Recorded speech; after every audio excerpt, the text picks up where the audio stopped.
Halo semua makhluk yang ada di seluruh alam semesta. Apa kabar kalian? Semoga baik-baik saja. Baik itu dalam urusan keluarga, urusan karir, ataupun urusan percintaan. Untuk yang masih solo karir, harap mengerti bos, jangan rebahan terus. Oke, di video kali ini saya ingin membuat sebuah alur film yang berjudul Shooter 2004. Walaupun film ini ada di zaman batu, namun masih layak lah, apalagi untuk pecinta para film horor. Nah, film ini sendiri menceritakan sebuah keanehan yang muncul di kehidupan sepasang kekasih setelah mereka menabrak sesosok wanita. Nah, keanehan tersebut ternyata ada hubungannya dengan masa lalu si pria. Nah, sebelum menonton lebih dalam videonya, jangan lupa teman-teman untuk terus mendukung channel saya dengan cara Oke, tanpa berlama-lama lagi, mari kita simak full videonya. Diceritakan di sebuah pesta, terlihat sekumpulan pria bersama seorang wanita sedang merayakan pernikahan teman mereka. Pria ini adalah tokoh utama kita. Pria ini bernama Tun. Dan wanita di sebelah Tun itu adalah kekasihnya. Nah, kekasih Tun ini bernama Jane. Tun sendiri adalah seorang fotografer.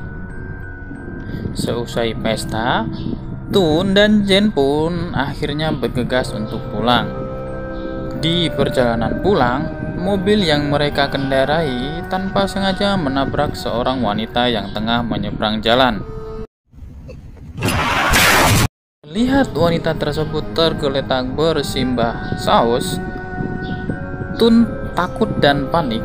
Kemudian ia menyuruh Jane untuk bergegas pergi dari lokasi tersebut. Setelah kejadian tersebut, banyak kejadian aneh yang mereka berdua alami. Salah satunya keanehan ketika Tun memotret dan ketika Tun mencetak hasil potretannya. Sekilas di hasil foto tersebut nampak bayangan-bayangan putih. Tak hanya Tun, Jane juga merasakan hal yang sama. Ketika ia datang ke apartemen Tun dan pergi ke kamar gelap, ia melihat sosok wanita akan keluar dari wastafel.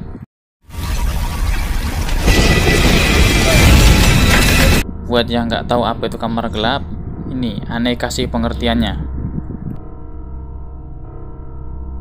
Semenjak kecelakaan itu juga, Tun nampak mengeluh karena lehernya yang sakit. Namun entah karena apa, mereka berdua pun mulai menyelidiki tentang hal-hal yang mereka alami, hingga mereka datang ke tempat edit dan percetakan foto. Di sana, mereka melihat para karyawan mengedit foto dengan dikasih penampakan di dalamnya. Tak lama, mereka pun akhirnya duduk dengan bapak pemilik tempat tersebut. Mereka menanyakan apakah foto penampakan itu asli atau hanya karena kesalahan kamera saja. Karena dari apa yang dilihat oleh Tun, di tempat itu banyak sekali editan foto penampakan.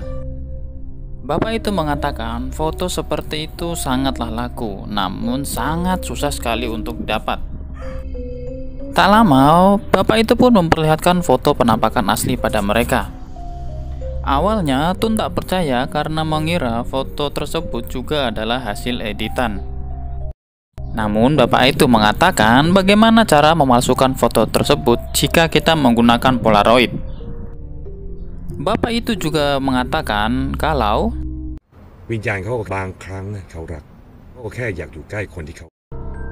hari ke hari leher Tun pun semakin parah dan gangguan yang dialaminya pun semakin sering. Tun pun akhirnya pergi memeriksakan dirinya ke rumah sakit. Dari hasil X-ray yang didapat, nampak leher Tun sangat baik-baik saja. Di suatu malam, teman Tun datang kepada Tun dan menanyakan tentang sebuah foto. Dan tak hanya ditanyakan, foto tersebut juga diminta oleh pria itu. Karena kalau tidak, ia mengatakan dia akan mati. Tun yang kebingungan pun akhirnya menelepon seseorang. Nah, ketika sedang menelpon, temannya tersebut tiba-tiba pergi dari apartemen Tun. Berpindah pada Jen juga ikut menyelidiki keanehan pada dirinya dan juga Tun.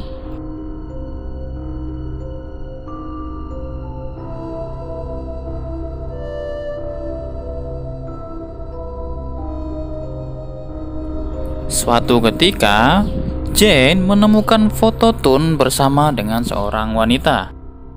Shin pun berpindah pada Tun yang tak sengaja melihat temannya berada di apartemennya. Dan tiba-tiba temannya tersebut melompat dari apartemen dan balik ke lobi seketika. Nah, ketika sedang berduka, seorang wanita bertanya kepada Tun apa yang membuat takut temannya tersebut. Wanita tersebut pun mulai menyalahkan Tun dan teman-temannya dan mengatakan kalau dua teman Tun yang lainnya juga bunuh diri.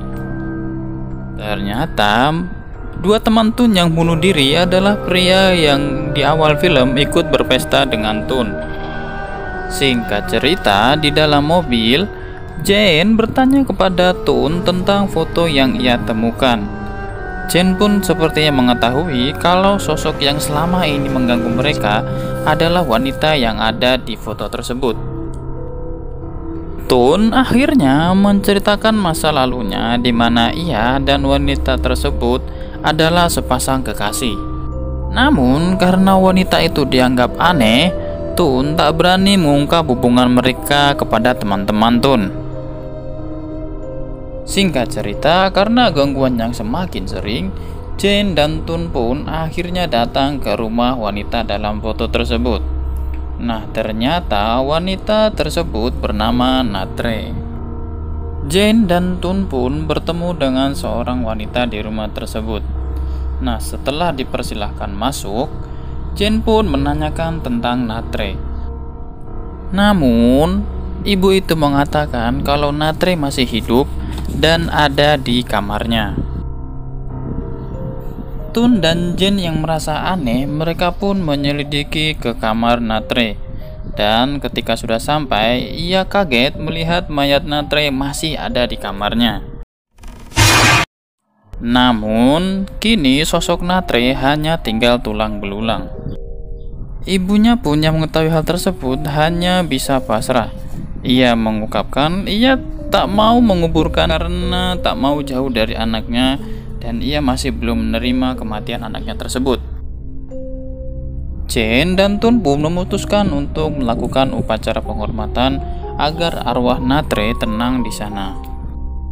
Singkat cerita, mereka pun pulang dan tidur.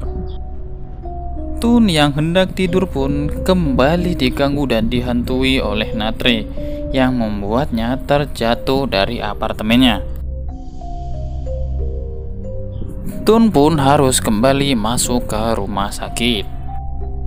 Di lain sisi, Jane pun kembali ke tempat pencucian foto untuk mengambil foto.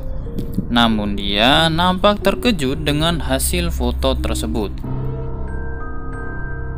Ia seperti melihat arwah Natre yang menunjukkan sesuatu. Setelah diselidiki dan mengikuti petunjuk dari foto tersebut, Jane pun akhirnya menemukan sebuah negatif foto. Dan setelah ia periksa, ia menemukan sebuah kenyataan tentang Natre di mana ia dulu diperkosa oleh teman-teman Tun. Namun Tun yang melihatnya tak bisa menolong dan hanya memfoto kejadian tersebut. Tun pun tiba-tiba datang untuk menemui Jane. Jane nampak kecewa pada Tun dan langsung pergi meninggalkannya. Tun nampak frustasi dan menantang Natre untuk menunjukkan dirinya. Tun pun memotret seisi ruangan menggunakan Polaroid, namun ia tak menemukan apa-apa. Tun juga mencoba untuk memotret dirinya sendiri. Dan setelah Tun melihat hasil foto tersebut, ia pun tersadar mengapa lehernya selama ini bisa sakit.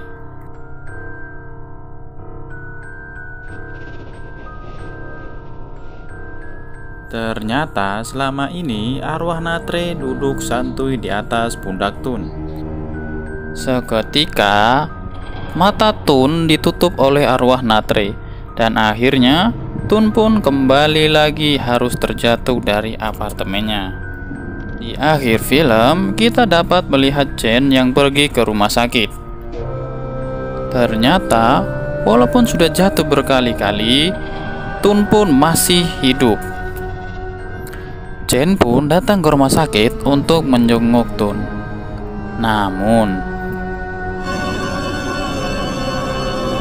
Dan film Shooter 2004 pun berakhir. Nah, bagaimana filmnya? Cukup seru bukan? Apalagi dengan plot twist tersebut, saya jadi berpikir-pikir apakah kalau leher saya sakit, apakah juga seperti itu ya? Oke teman-teman, mungkin segitu saja ya pembahasan kita pada video kali ini. Jangan lupa teman-teman untuk like dan share video ini jika kalian suka. Oke guys, kita akan bertemu di video selanjutnya. Bye bye.